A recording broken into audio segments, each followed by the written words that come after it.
இந்த நாள் ரொம்பவும் கடினமாக இருந்தது. ஐஸ் பாத், போசிங், ட்ரெயின் மிஸ் பண்ணியிருப்பேன். ட்ரெயின் டிக்கெட் இல்லாமல் ட்ரெயினில் ஏறிட்டேன். நிற்கிறதுக்கு கூட இடம் இல்லை. நைட் ஆயிடுச்சு. இன்னும் எதுவும் சாப்பிடலை. தூங்குறதுக்கு கூட இடம் இல்லை. இது எல்லாத்துக்கும் பின்னாடி எல்லாத்துக்கும் குட் மார்னிங். காஃபியும் பிஸ்கட்டும் சாப்பிட்டு துணி மாத்திட்டு ஜிம்முக்கு போயிட்டு இருக்கேன். இன்னைக்கு வெதர் பார்க்க அருமையா இருக்குது. 2 ஐஸ் கட்டி வாங்கிட்டு ஜிம்முக்கு போயிட்டு இருக்கேன். ஐஸ் கட்டி லிஃப்ட்ல ஸ்டோர் பண்ணிட்டு என்கிட்ட அதிக டைம் இல்ல.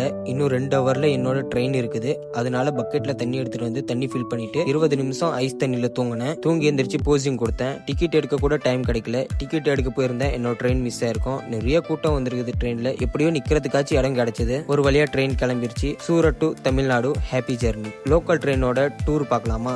இதுதான் கை கழுவுற பேசன். பக்கத்துல ஒருத்தர் எனர்ஜி பவுடர் தேய்ச்சிட்டு இருக்காரு. நிக்கிறதுக்கு கூட இடம் இல்ல. உள்ளார் போகிறதுக்கு கூட இடம் இல்ல. ட்ரெயினுக்கு வெளியில பாத்தீங்கன்னா வானத்துல இருந்து பூமி மேல விழுற மலை துளிகள், பூமியில இருந்து வானத்தை எட்டி தொடுற செங்குத்தான மலைகள். மும்பைக்கு போற லோக்கல் எக்ஸ்பிரஸ். ஏதோ ஒரு எண்ணத்தோட ட்ரெயின்ல பயணிக்கிற பேசஞ்சரை பத்திரமா கொண்டு போற ட்ரெயினும் அந்த வழியும். அழகின் தோற்றம், அழகிய பார்வைக்கு முன் இருக்கும் இயற்கையின் காட்சி. பார்க்க மத்தியானத்துல இருந்து நைட் ஆயிடுச்சு.